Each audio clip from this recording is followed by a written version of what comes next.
अभी तक आपने देखा, पार्ट 2 में गंधर्वगण तथा देवता उनकी स्तुति किया करते थे। उनकी नगरी का भवन सुंदर अप्सराओं के नृत्य से विभूषित रहता था। सूर्य के समान प्रकाशित धर्मात्मा वैश्रवण एक बार स्वयं अपना प्रकाश बिखेरते हुए अपने पिता के पास गए। भगवान रामचंद्र को महामुनि अगस्त्य के वाक्यों को सुनकर बड़ा विस्मय हुआ।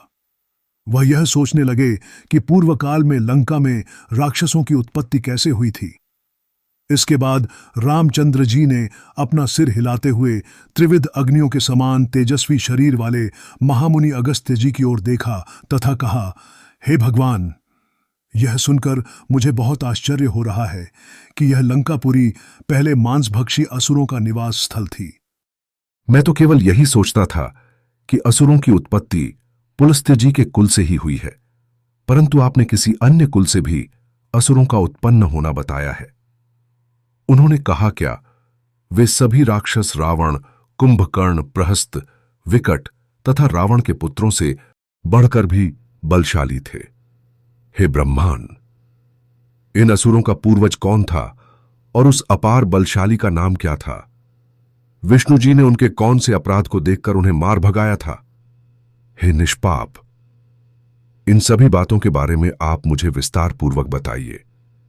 जिस प्रकार सूर्य अंधकार का नाश करता है, उसी भांति आप मेरे इन प्रश्नों का निवारण कीजिए। अगस्त्य जी को मन में यह सोचकर अत्यंत आश्चर्य हुआ कि सर्वज्ञ के होते हुए भी राघव मुझसे यह सब कुछ क्यों पूछ रहे हैं।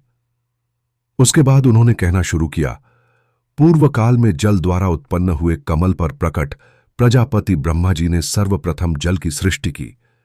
उसके बाद उसकी रक्षा करने के लिए विभिन्न प्रकार के जल जीव उत्पन्न किए। यदि जल जीव भूख और प्यास के कारण व्याकुल हों तो क्या करें?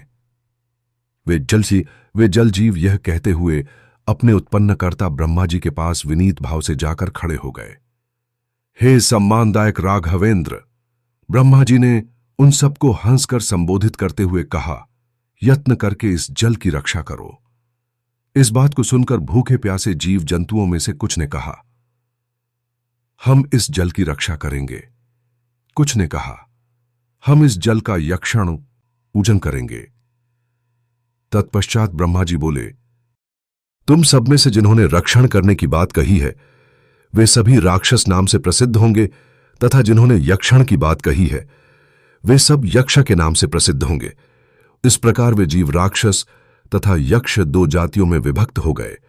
उनमें से हेति और प्रहेति नाम के दो भाई राक्षस जाति के राजा बने। वे मधुकैटभ के समान शत्रुओं का दमन करने में शक्तिशाली थे। उनमें प्रहेति राजा धर्मात्मा था, अतः वह तपस्या करने के उद्देश्य से तपोवन में चला गया। लेकिन हेति राजा ने स्त्री को पाने के लिए बहुत प्रयत्न किया। वह बहुत अधिक बुद्धिमान और आत्मबल से संपन्न था। उसने काल की कुमारी बहन भया से स्वयं याचना करके विवाह किया, जो स्वयं ही महाभयानक थी। उसने राक्षस राज हेति के द्वारा एक पुत्र को जन्म दिया। विद्युतकेश नाम के उस पुत्र के कारण हेति पुत्रवानों में श्रेष्ठ समझा जाने लगा। उसका पुत्र विद्युतकेश प्रदीप्त सूर्य के समान प्रकाशवान था। वह परम तेजस्वी बालक जल में कमल की तरह दिन रात बढ़ने लगा। श्रेष्ठ निशाचर विद्युतकेश जब युवावस्था में पहुंचा तो उसके पिता ने उसका विवाह करने का निश्चय किया। उसने उसकी माता के समान प्रभावशालिनी संध्या की पुत्री का उसके लिए चयन किया। संध्या के मन में यह विचार आया कि मुझे अपनी पुत्री का विवाह तो करना ही है, फिर विद्युतकेश के साथ ही क्यों न हो जाए। यह निर्णय कर उसने अपनी पुत्री विद्युतकेश को सौंप दी। विद्युतकेश ने संध्या की पुत्री को पाकर उसके साथ वैसा ही व्यवहार किया जैसा इंद्र पुलोम पुत्री शची के साथ करते थे।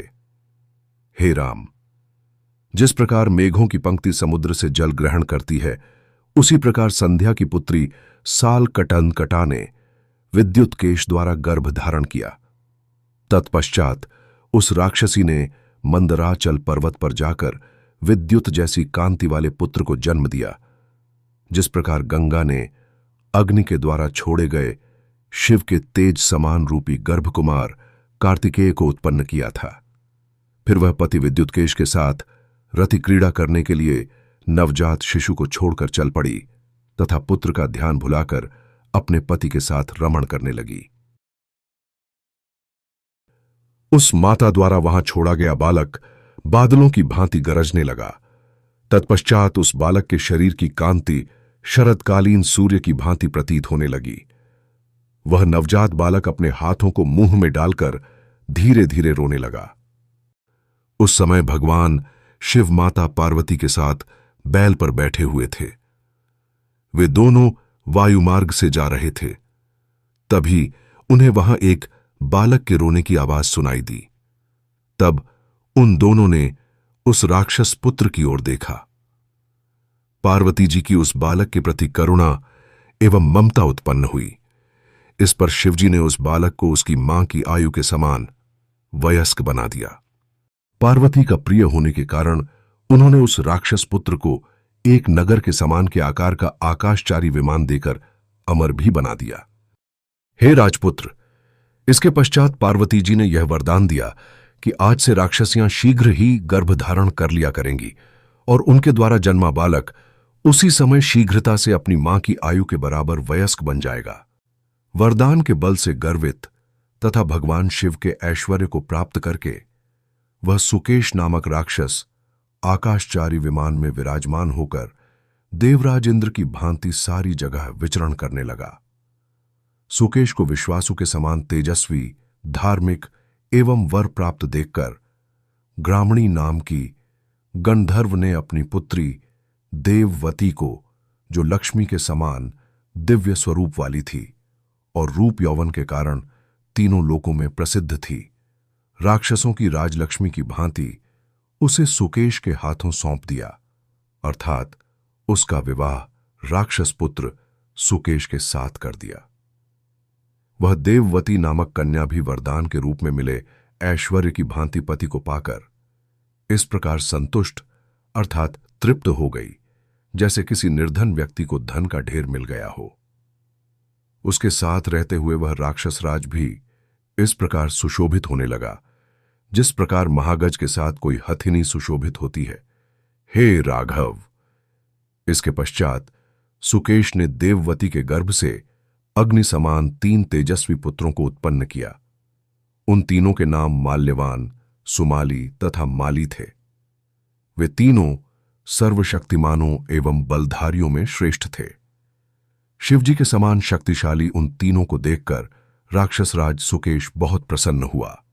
वे तीनों पुत्र अग्नियों के समान तेजस्वी तथा तीनों लोकों के समान सुस्थिर थे, तीनों रोगों के समान भयंकर तथा मंत्रों के समान उग्र थे। वे तीनों पुत्र त्रिविध अग्नियों के समान, जिस प्रकार उपेक्षित किए जाने पर रोग बढ़ने लगता है, उसी प्रकार वह तीनों राक्षस राजपुत्र भी बढ़ने लगे।